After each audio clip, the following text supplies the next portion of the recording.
13 दिन वाले पैकेज के लोगों के पास 4 ज़िलहज से 8 ज़िलहज, 8 को हमने मिना जाना है, 4 नाइट्स होंगी, 3 डेज़ होंगे जो मक्का में वो नमाज़ें पढ़ सकेंगे। और जो लोग 17 दिन में जा रहे हैं उनके पास यकम ज़िलहज से लेकर 8 ज़िलहज तक, यानी तकरीबन 7 नाइट्स होंगी और 6 डेज़ होंगे।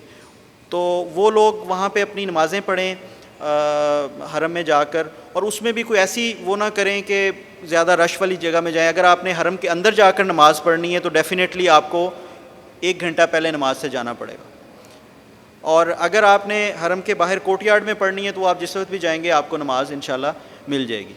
तो जहाँ पे भी आप पढ़ रहे हैं नमाज जमात से पढ़ें। हाँ, इसमें एक बात ज़रूर है कि ज़ोहर की नमाज में और फजर की नमाज में आम तौर पे कोर्टयार्ड में पूरे वो सफ़े नहीं बनती धूप की वजह से, तो वो लोग जो है साए में पीछे ये जो क्लॉक टावर है इसकी लॉबी में वहीं पे सफ़े बना लेते हैं।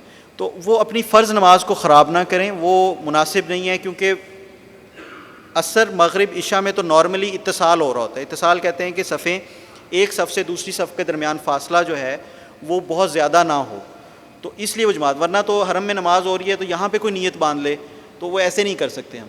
तो इसलिए बेहतर ये है कि आप या तो कोर्टयार्ड में जाकर नमाज़ पढ़ें, अगर आप ज़ोहर की ख़ास तौर पर मैं बात कर रहा हूँ, फजर ज़ोहर और असर में। मगरिब इशा में तो इत्तिसाल होता है, आप कहीं पे भी पढ़ेंगे तो वो इंशाल्लाह हो जाएगी। जो यहाँ पे क़याम के दौरान होटल है, जिन लोगों ने लिमरिडियन वाला पैकेज लिया हुआ है उसमें हमारी वो शटल जो है इंशाल्लाह वो एक्सक्लूसिव वो जो टनल है उसके अंदर सिर्फ इस होटल की या वो जो गवर्नमेंट की हैं बसेस, उसके अलावा कोई बस इसमें टनल में नहीं आती। वो 3 मिनट्स की ड्राइव है, वो आप मतलब क्लॉक टावर की बेसमेंट में 3 मिनट्स में पहुंच जाते हैं। तो आप अगर चाहें तो अल्हम्दुलिल्लाह 5 नमाज़ें अपनी हरम में ईज़ीली अदा कर सकते हैं। लेकिन यहाँ पे अगेन मैं ये फिर अर्ज़ करूँगा कि जो एजेड लोग हैं और ख़वातीन हैं ख़ास तौर पे, उनको रश वाले टाइम्स में अवॉइड करना चाहिए। ये आप वैसे अपना ख़ुद भी रिसर्च कर सकते हैं। लेडीज़ के लिए अपने रूम के अंदर नमाज़ पढ़ने की फ़जीलत ज़्यादा है। हाँ जी, तो ये तवाफ़ के लिए तो लेडीज़ जा सकती हैं या उम्रे के लिए जा सकती हैं, वो तो फ़जीलत है ही है, लेकिन नमाज के लिए फ़जीलत ज़्यादा कमरे में है। तो लेकिन बहरहाल आपकी अपनी चॉइस है। हम ये रिकमेंड करते हैं कि ज़्यादा हैसल ना करें हज से पहले। इसके बाद अभी जो कैलेंडर पे 7 जुलाई जो है वो 8 ज़िलहज बन रही है। इसका एग्जैक्टली डिसीजन तो होगा 30 जून को, जब सऊदी गवर्नमेंट मून साइटिंग वो होगी, लेकिन अभी तक की जो टेंटेटिव है उसमें 7 जुलाई को इंशाल्लाह हम मिना जाएंगे।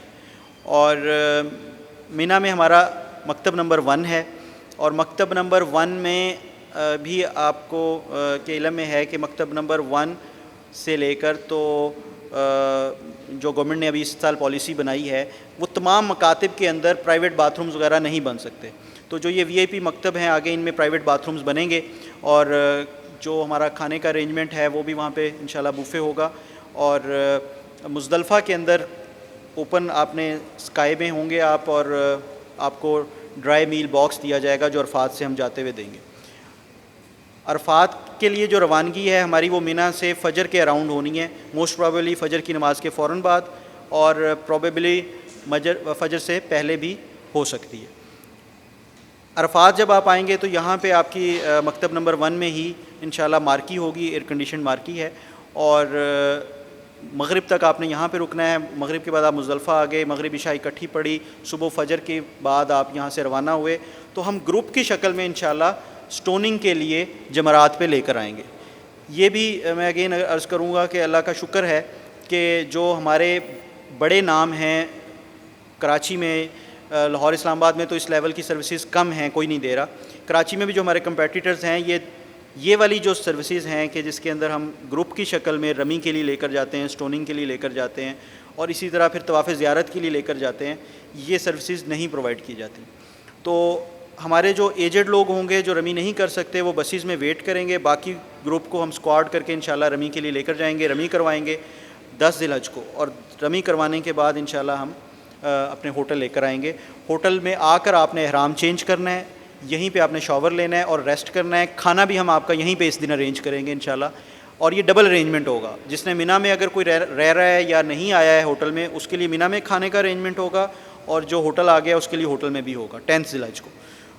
شام کو پھر ہم ریسٹ کرانے کے بعد جب آپ فریش ہو جائیں گے, پھر انشاءاللہ ہم ٹائم آپ کو بتا دیں گے, اس ٹائم پہ ہم مینا لے کر جائیں گے. یہ جو مینا کا ڈپارچر ہوگا, اس میں تھوڑی سی یہ ایشو آتا ہے کہ اس دن جو ہے 10 ذی الحج کے بعد مینا میں وہ بسیز کی انٹری بین کر دیتے ہیں. 8 ذی الحج کو جب آپ مینا گئے تھے تو انشاءاللہ آپ اپنے مکتب کے ڈور پہ اتر رہے ہیں, اس میں دن کوئی ایشو نہیں ہے. لیکن 10 ذی الحج کو بس ایک حد تک آگے جائے گی, وہاں سے آگے واک کر کے ہم پھر اگین اسکواڈ کریں گے, آپ کو اپنے ٹینٹ میں لے کر جائیں گے. اور پھر 11 ذی الحج کو ہم پھر عصر کے بعد آپ کو رمی کرانے کے لیے اسکواڈ کر کے لے کے جائیں گے, اور رمی کروا کے باہر نکلیں گے, وہ بھی پھر واک ہے. اور باہر نکل کر پھر ہم آپ کو بس میں ہوٹل لے کر آئیں گے. ہوٹل سے آپ فریش اپ ہو کے طواف زیارت کے لیے جائیں گے. وہ طواف زیارت کرنے کا ہم ایک ٹائم دیتے ہیں, 3 گھنٹے دیں گے. طواف بھی کرنا ہے آپ نے, صحیح بھی کرنی ہے. اس کے بعد لی میریڈین سے ہی وہ بس چلے گی اور وہ آپ کو پھر مینا لے کر آئے گی. جن لوگوں کے ساتھ ایجڈ لوگ ہیں جو واک نہیں کر سکتے, وہ پھر انڈیویجولی ہم ان کو ایک اسکیجول بتائیں گے کہ وہ اپنا طواف زیارت پہلے دن بھی کر سکتے ہیں. وہ ہم انڈیویجولی بتائیں گے. جن لوگوں نے گروپ کو فالو کرنا ہے ان کے لیے بہتر یہی ہے کہ 11 کو کریں, کیونکہ اس دن رش کم ہوتا ہے عشاء کے بعد. یہ ہمارا پچھلا بہت لمبا ایکسپیرینس ہے 20 سال کا. 11 ذی الحج کی رمی ہوگی, طواف زیارت ہو گیا. 12 ذی الحج کو آپ واپس مینا گئے, مینا سے آپ نے پھر قیام کیا مینا میں, اور عصر کے قریب آپ نکلے وہاں سے. اگین ہم نے اسکواڈ کیا, آپ کو رمی کروائی. رمی کروا کے ہم آپ کو بسیز میں انشاءاللہ پھر ہوٹل لے آئیں گے. یہ بھی تحدیث نعمت کے طور پہ عرض ہے کہ ہمارے جتنے بھی جو لوگ ہیں, یہ والی موومنٹس مینا کے بعد کوئی بھی گروپ میں نہیں ہوتی. نارملی لوگ خود سے آتے ہیں, خود سے جاتے ہیں. 12 ذی الحج کو آپ کا حج آپشنل کمپلسری اوبلیگیشنز مکمل ہو گئیں, آپ کا حج مکمل ہو گیا.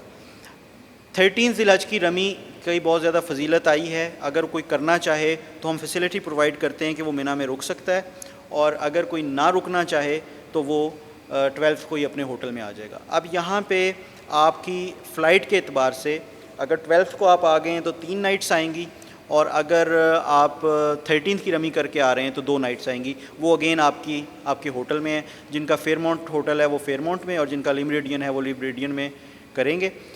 جو فیئرمونٹ میں اسٹے کر رہے ہیں ان کی 10 نائٹس کا پیکیج ہے, ان کی 1 نائٹ بعد میں پھر لی میریڈین میں ہم ان کو پرووائڈ کر رہے ہیں کمپلیمنٹری. وہ اس وجہ سے کہ اس کا سیزن چینج ہو رہا ہے, وہ آلریڈی ان کو کنویڈ ہے. 14 کو جو آپ کی جولائی کو فلائٹ ہے, اس کی ڈپارچر کے حوالے سے 12 گھنٹے پہلے تقریباً چیک آؤٹ کرنا ہوتا ہے.